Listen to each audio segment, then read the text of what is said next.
Ancient and even Neolithic China had some incredible cookware. We're looking at an example here, a ding, a cauldron with legs, either 3 or 4 from the Shang period.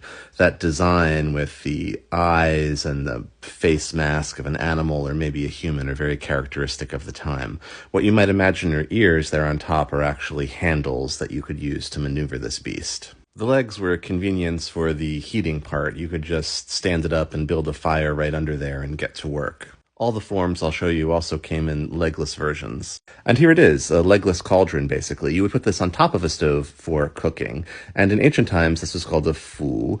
And in Japanese, they still use this character, actually, read as kama for a rice pot, although that's kind of quite archaic in modern Chinese.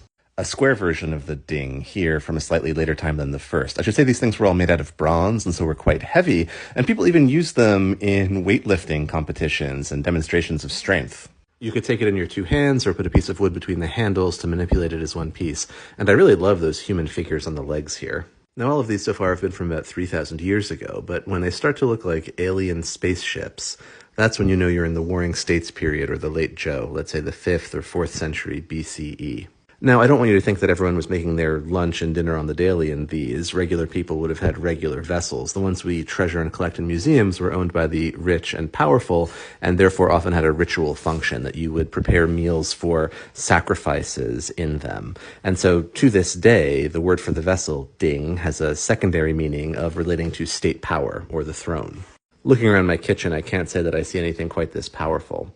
But it does make it all the more appropriate that the Chinese state, when thinking about expressing its power and role in culture in building the new Shanghai Museum many years ago, chose for the architectural inspiration this very shape of the ding. So if you see these pieces, and most of them were from the Shanghai Museum, you're actually wandering around inside a larger version of them. The Shang kings would be very impressed. It's bigger than anything they could have imagined, but it is a symbol of power that they themselves could read of the People's Republic of China, connecting us, in a way, across the millennia.